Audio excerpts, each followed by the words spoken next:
પેટા ચૂંટણીને લઈને હાલ મહત્વના સમાચાર સામે આવ્યા છે। વિધાનસભાની પેટા ચૂંટણીને લઈને હાલ આ મહત્વની વિગતો સામે આવી છે, જ્યાં પ્રદેશ કોંગ્રેસે ઉમેદવારોની પેનલ તૈયાર કરી છે।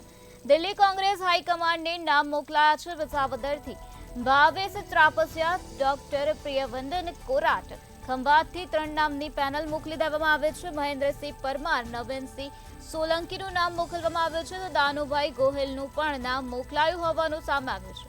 આ સાથે વાઘોડિયાથી કનુભાઈ ગોહિલ, કિરણ રાઠોડનું નામ મોકલવામાં આવ્યું છે, તો માણાવદરમાં હરિભાઈ પટેલ અને પાલ આંબલિયાનું નામ મોકલવામાં આવ્યું છે। પોરબંદરમાં રાજુ ઓડેદરાનું નામ મોકલવામાં આવ્યું છે।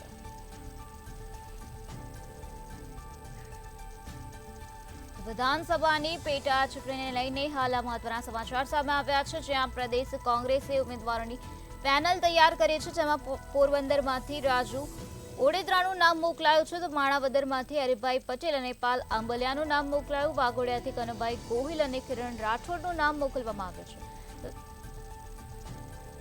દિલ્હી કોંગ્રેસ હાઈકમાન્ડને નામ મોકલવામાં આવ્યા છે। વિસાવદરથી ભાવેશ ત્રાપસિયા, ડોક્ટર પ્રિયવંદન કોરાટ અને ખંભાતથી 3 નામની પેનલ મોકલવામાં આવે છે, જેમાં મહેન્દ્રસિંહ પરમાર, નવીનસિંહ સોલંકીનું નામ છે, અને આ સાથે દાનુભાઈ ગોહિલનું પણ નામ મોકલવામાં આવ્યું છે। તો વાઘોડિયાથી કનુભાઈ ગોહિલનું નામ મોકલાયું છે, અને તેમની સાથે કિરણ રાઠોડનું નામ પણ મોકલવામાં આવ્યું છે। માણાવદરમાં હરિભાઈ પટેલ અને પાલ આંબલિયાનું નામ મોકલાયું છે, તો પોરબંદરમાં રાજુ ઓડેદરાનું નામ મોકલાયું છે। વિધાનસભાની પેટા ચૂંટણીને લઈને પ્રદેશ કોંગ્રેસે ઉમેદવારોની પેનલ તૈયાર કરી છે, અને દિલ્હી કોંગ્રેસ હાઈકમાન્ડને આ નામ મોકલવામાં આવ્યા છે।